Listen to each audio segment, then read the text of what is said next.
ሰላም ጤና ይስጥልን እንደምናላችሁ የተወደዳችሁ ተመልካቾች ከአማራ ሚዲያ ኮርፖሬሽን ደሴ ስቱዲዮ ለሰዓቱ ያዘጋጀናቸውን ዜናዎች ወደ እናንተ እናደርሳለን።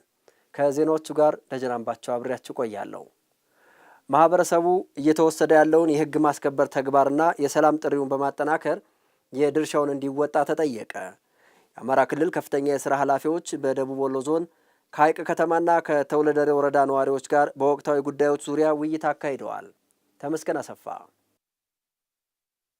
ከሰሞኑ በደቡብ ወሎ ዞን የተለያዩ ወረዳና ከተሞች ተገኝተው በወቅታዊ የሰላምና የልማት ጉዳይ ላይ ከህዝቡ ጋር ምክክር እያደረጉ ያሉት የአማራ ክልል ከፍተኛ የሥራ ኃላፊዎች መዳረሻቸውን ሐይቅ ከተማ አድርገው ከሐይቅ ከተማና ተውለደሬ ወረዳ ከተውጣጡ የተለያዩ የህብረተሰብ ክፍሎች ጋር ተወያይተዋል። ነዋሪዎቹ በውይይታቸው በሰሜኑ ጦርነት ብዙ መከራ ማሳለፋቸውን አንስተው በክልላችን ከ2 ዓመት በላይ የቀጠለው ጦርነትም መቋጫ ሊያገኝ ይገባል ብለዋል። በጦርነቱ ልጆቻችን ከትምህርታቸው እንዲነጠሉ ተደርጓል ያሉት ነዋሪዎቹ መንግስትም ህግ በማስከበር ሰላም እንዲሰፍን ሊሰራ ይገባል ብለዋል። እንደ አማራ ክልል ቀጣው የማህበረሰብ ክፍል የትኛው ነው ሀገር ተረካቢ የሚለው ነገር ያሳስበኛል።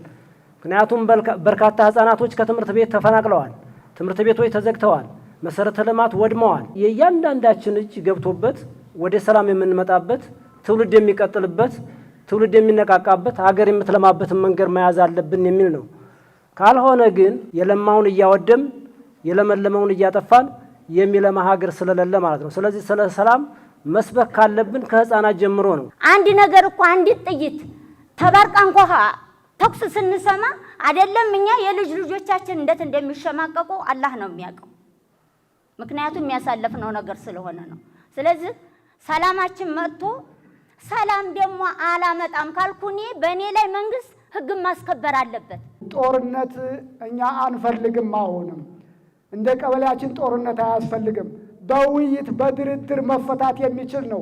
እነዚህ ለአማራ ህዝብ እንታገላለን የሚሉ ጓዶች ወደ ሰላም መጥተው ጦርነት ቢያበርዱልና ልማታችን ቢፋጠንልን መንግስታችንንም እየወቀስን እየተመካከርን እንሄዳለን የሚል አመለካከት አለኝ። እንስሳው ቢሆን ሰላምን፣ ህዋፋቱ ቢሆን ሰላምን ያስፈልገዋል። የማንጠብቀው ባህል የተከበረ ባህል አለን። ሃይማኖታችን የተከበረ አለ። በክርስትናውም በእስልምናውም በወንድማማችነት ተከብሮ ይኖራል። ልጆቻችን ወደዚህ እንዲመጡ እኛ በተቻለን በጦለቱም ሆነ በምክሩም ሆነ ይምጡልን። ወደ ሰፊ ሆኖ መንግስት እንዲያቀርበው እኛም ደግሞ ወደ ሰፊ ሆነን ልጆቻችን ወደ ሰላም እንዲመጡልን። ተመጋደል ምንም ትርፍ የለውም። ተመጋደል ምን ትርፍ የለውም።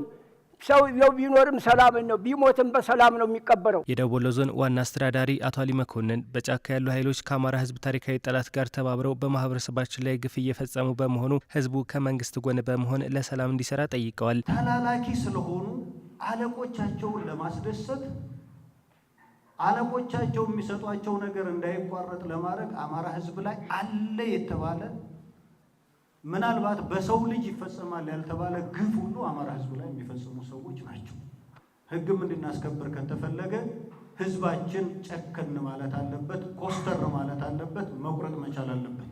የአማራ ክልል ብልጽግና ፓርቲ ቅርንጫፍ ጽህፈት ቤት የአደረጃጀት ዘርፍ ኃላፊ አቶ ፍስሐ ደሳለኝ በበኩላቸው ሰላምን ለማምጣት የህዝቡ ሚና ከፍተኛ በመሆኑ ሰላሙን እያስከበረ ልማቱን እንዲያፋጥንም ጠይቀዋል። መገዳደል መብቃት አለበት። ዝርፊያ፣ እገታ፣ ስርቆት ሰው በሰላም ከቦታ ቦታ ተንቀሳቅሶ አለመኖር አለመስራት ሊቆም ይገባል። ለዘላቂ ሰላም ግንባታ የትልልቅ አባቶች ሚና፣ የሀገር ሽማግሌዎች ሚና፣ የእናቶች ሚና፣ የጠቅላላ ህዝቡ ሚና ከፍተኛ። ህዝብ ከቆረጠ፣ ህዝብ ካመነ፣ ህዝብ ከተደራጀ፣ ህዝብ አካባቢን መጠበቅ አለብኝ ብሎ ካመነ አካባቢውን ሰላም ማድረግ ይችላል። የክልሉ መንግስት ችግሩ በሰላም እንዲፈታ ያለው ጽኑ አቋምና ፍላጎት እንደተጠበቀ በመሆኑ የሃይማኖት አባቶችና የሀገር ሽማግሌዎች ጫካ የገቡ ታጣቂዎችን መክረው ሊመልሱ ይገባል ያሉት ደግሞ በብልጽግና ፓርቲ የአማራ ክልል ቅርንጫፍ ጽህፈት ቤት ኃላፊ አቶ ይርጋ ሲሳይ ናቸው። ብዙ ነገር እየተስተካከለ ነው፣ ግን ይሄ ነገር በፍጥነት ካልተቋጨ ይሄ ችግር ይገጥመናል ያላችሁት ነገር ትክክል ስለሆነ የኛም አቋሚያ ስለሆነ በቀጣይ የአማራን ህዝብ ይዘን የአማራን ወጣት ይዘን የአማራን እናት ይዘን የአማራን የሃይማኖት አባቶችና የሀገር ሽማግሌዎች ምሁራንና ልሂቃንን ይዘን በውስጥ በተፈጠረው ግጭት የተፈጠረውን ስህተት በደንብ አስረድተን በቀጣይ ለአንዴና ለመጨረሻ ጊዜ የተራዘመ እንዳይሆን አስገንዝበን ይህን ችግር እንረም ብለን ነው አቋማችን እየሰራን ያለነው። ስለሆነ ወንድሞቼ እንዳሉት የዚህ አካባቢ ችግር የሚፈታው በእናንተ በራሳችሁ ነው። ካሉበት ሄዳችሁ አዋይታችሁ ተነጋግራችሁ ተማምናችሁ አስገቧቸው። ከገቡ በኋላ ብዙ ምቹ ሁኔታ መፍጠር ይችላል አመራሩ፣ የከተማውም የገጠሩም የዞኑም ጭምር የክልሉ መንግስትም ያግዛል ነው እያልን ያለነው። ከሰላም ስራው ባሻገር በአካባቢው ተጀምረው የቆሙት የሀይቅ ቢስቲማ ጭፍራ መንገድ፣ የወልዲያ ሀራ የባቡር መንገድና ሌሎች ፕሮጀክቶችም ወደ ስራ እንዲገቡ ነዋሪዎቹ በውይይቱ ጠይቀዋል።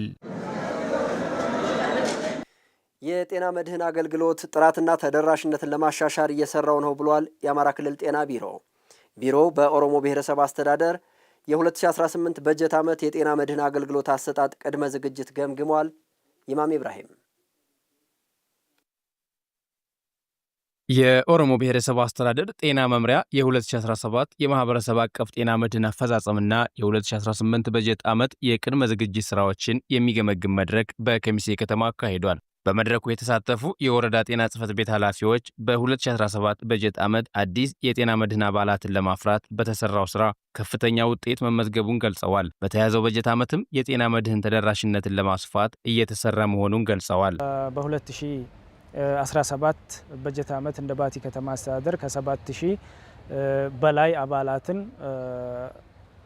ያደስንበትና ወይንም አባል ያደረግንበት እና እንደ ጥቅል 86% ፈጽመን ያጠናቀቅንበት ሁኔታ ነው ያለው። እቅዳችን 100% መፈጸም ነው የነበረው። አምና ከነበሩን ጥንካሬዎች ላይ ዘንድሮ ላይ ያስቀጥለን ደግሞ የተሻለ እንፈጽማለን እንላለን። በዘንድሮ ዓመት ባለፈው ዓመት ያልሰራናቸውን ስራዎች ጨምረን ዘንድሮ የተሻለ ስራ ለመስራት ቅድመ ዝግጅት እያደረግንበት ያለበት ሁኔታ ነው ያለው። ይሄም በ2017 እንደሚታወቀው አርጡማ ፉርሲ የማህበረሰብ መድኃኒት ቤት አልነበረም። ይሄንን በዚህ ዓመት መክፈት ችለናል። የኦሮሞ ብሔረሰብ አስተዳደር ጤና መምሪያ ኃላፊ ኡስማን አሊ በብሔረሰብ አስተዳደሩ ያለውን የጤና መድህን ተጠቃሚዎች አገልግሎት አሰጣጥ ፈጣንና ቀልጣፋ ለማድረግ ከፍ ያለ ቋት በመመስረት ወደ ስራ መገባቱን ጠቅሰዋል። ለጤና ተቋሞቻችን ደግሞ ዘላቂ የሆነ ፋይናንስ ማቅረብ እንዲቻል ከፍ ያለ ቋት አምና መስርተናል። እንግዲህ ሀሳቡ በጣም አዲስ ነው። ልምዶችን ወስደን ነው የጀመርነው። ልምዶችን ወደ ራሳችን አካባቢ ቀይረን ነው የሰራ ነው ማለት ነው እና ትልቅ አመራር የተሰጠበት ውጤት ነው። በዚህም በቋቱ መመስረታችን ወደ 124 ሚሊዮን አካባቢ ሀብት መሰብሰብ ችለናል ማለት ነው። ይሄ እንግዲህ ከዚህ በፊት የነበረውን ለጤና ተቋማት በወቅቱ የጤና መድህን ገንዘብ ያለመከፈል ሂዶ ደግሞ አገልግሎቱ ላይ አቅርቦቱ ላይ ሲፈጥሩ የነበረውን ችግር የፈታ ነው። ይህን ደግሞ ዛሬ በመድረካችን ታች ላይ ያሉ ፈጻሚ አካላትም ጭምር ዛሬ ዊትነስ ምስክርነት የሰጡበት ትልቅ ኢኒሼቲቭ ነው። የአማራ ክልል ጤና ቢሮ ምክትል ኃላፊ ገስት ጥላሁን በተያዘው በጀት ዓመት ከ5.2 ሚሊዮን በላይ አባወራዎችን የማህበረሰብ አቀፍ ጤና መድህን ተጠቃሚ ለማድረግ ታቅዶ ወደ ስራ መገባቱን ጠቁመዋል። ከታህሳስ 1 ጀምሮ እስከ ታህሳስ 30 ባለው ጊዜ ሁሉንም አማወራና አባወራዎች አምና የነበሩትን በማሳደስ አባል ያልሆኑትን ደግሞ በአዲስ አባል በማፍራት ወደ 5.2 ሚሊዮን ነው እቅዳችን የዚህ ዓመት እንደ ክልል። እነዚህን አባወራዎችና አማወራዎች አባል ለማድረግ በሁሉም ዞኖቻችን ላይ እንቅስቃሴ እየተደረገ ነው ያለ። አገልግሎት አሰጣጡንም ለማሳለጥ የሚያግዙ ኢኒሼቲቮችን መፈጸም፣ ለምሳሌ የማህበረሰብ ፋርማሲ በከተሞቻችን በየክፍለ ከተማ ደረጃ፣ በወረዳዎች ደግሞ በእያንዳንዱ ወረዳ ቢያንስ አንዳንድ ተሰርቶ ከጤና ተቋማት የማይገኙ ግብአቶች በማህበረሰብ አቀፍ መድኃኒት ቤቶቹ እንዲገለገሉ ለማድረግ ጥረት እያደረግን ነው። የጤና ተቋማትን አገልግሎት አሰጣጥ ለማሻሻልና በጤና ተቋማት ከወረቀት ንክኪ የጸዳ አገልግሎት ለመስጠት ጥረት እየተደረገ መሆኑንም ኃላፊው አስረድተዋል። የኑሮ ውድነትን ለማረጋጋት አቅራቢውና ተጠቃሚው በቀጥታ የሚገናኙበትን የገበያ መሰረተ ልማት ለማስፋፋት እየሰራ መሆኑን የአማራ ክልል ንግድና ገበያ ልማት ቢሮ ገለጸ። ቢሮው የዋጋ ንረትንና ሕገወጥ ንግድን መቆጣጠር በሚያስችሉ አሰራሮች ዙሪያ ከንግድ ባለሙያዎችና ኃላፊዎች ጋር በኮምቦልቻ ከተማ ምክክር አካሂዷል። ተመስገን አሰፋ ተጨማሪ አለው። የአማራ ክልል ንግድና ገበያ ልማት ቢሮ ህገወጥ የንግድ እንቅስቃሴን በመቆጣጠር የዋጋ ንረትን ለመቀነስ ከ45 ወረዳዎችና ከከተማ አስተዳደሮች ከተውጣጡ የንግድ ባለሙያዎች ጋር በኮምቦልቻ ከተማ ምክክር አድርጓል። የቢሮ ኃላፊ ዶክተር ኢብራሂም መሐመድ በክልሉ የኑሮ ውድነትን ለመቀነስ አምራችና ሸማች በቀጥታ የሚገናኙባቸው የገበያ አማራጮች መመቻቸታቸው ሸማቾችን ተጠቃሚ ማድረጉን አንስተዋል። የገበያ መሰረተ ልማትን መገንባትና አምራችና ሸማቹን በቀጥታ ማገናኘት የክልሉ መንግስት የወሰደው ትልቅ ኮሚትመንት ነው። በዚህ መሰረት ባለፈው አመት 8 አስገንብተናል። ከ8 ውስጥ ኦልሞስት 5ቱ ግብይት ጀምረዋል፣ 2ቱ አጠናቀዋል።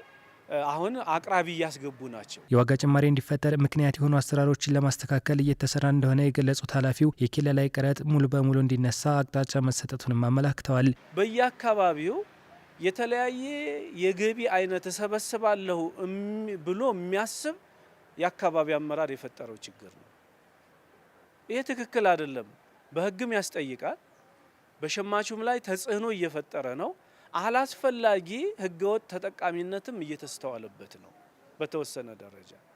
ስለዚህ መነሻ የሌለው ስለሆነ ከዚህ በኋላ በዚህ ድርጊት ተሳትፎ መገኘት የህግ ተጠያቂነት አለበት። በቀጣይም ህገወጥነትን በመከላከልና አምራቹን በቀጥታ ከሸማቹ ጋር በማገናኘት ውጤታማ ስራ ለማከናወን እንደሚሰራም ነው ዶክተር ኢብራሂም የገለጹት። ከአሚኮ ጋር ቆይታ ያደረጉ የስልጠናው ተሳታፊ የንግድ ባለሙያዎችም በመንግስት በኩል የብድር አቅርቦት በማመቻቸት የዋጋ ንረቱን ለመቀነስ እየተሰራ ነው ብለዋል። እንደ ደሴ ከተማ ያው ሁለተኛ ደረጃ የግብይት ማዕከል ተቋቁሞ ወደ ስራ ገብቷል።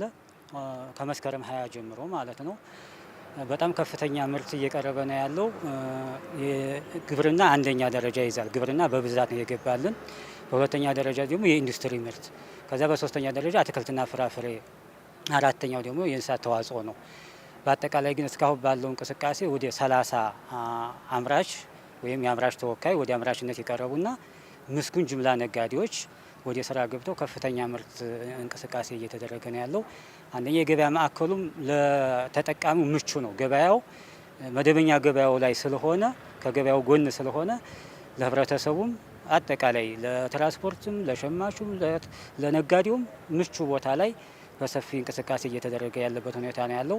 ያው ህገወጥ ወይም ደላላ ጣልቃ ገብነትን አሁን ባለው የገበያ ማዕከል ላይ ነጻ አድርገናል። ይህን ገበያ ለማረጋጋት ተዘዋሪ በጀት 20 ሚሊዮን ብር ነው የተመደበው እንደ ወረዳ። ይህን 20 ሚሊዮን ብር ያው ተዘዋሪ ብድር ስለሆነ የሚመለስ ስለሆነ ወረዳው ተነጋግሮ ይህን ብድር ወይም ደግሞ በጀት አመቻችቶልናል። በዚህ በጀት በዋናነት ያው መሰረታዊ ምርቶች ወይንም ደግሞ ለምግብ የሚውሉ ምርቶችን መንግስት ተነጋግሮ እነኚህ ምርቶች ላይ ነው እየሰራ ያለ ነው። ከስልጠናው ጎን ለጎን በኮምቦልቻ ከተማ የተገነቡ የግብይት ማዕከላትን የተመለከቱ ሲሆን በቀጣይም ተሞክሮውን በአካባቢያቸው ለማስፋት እንደሚሰሩ ገልጸዋል። የተወደዳችሁ ተመልካቾች ከአማራ ሚዲያ ኮርፖሬሽን ደሴ ስቱዲዮ ለሰዓቱ ያዘጋጀናቸው ዜናዎች የተከታተላችኋቸው ናቸው። አብራችሁን ስለቆያችሁ ከልብ እናመሰግናለን። ከዜናዎቹ ጋር ደጀን አምባቸው ነበርኩ። ጤና ይስጥልን።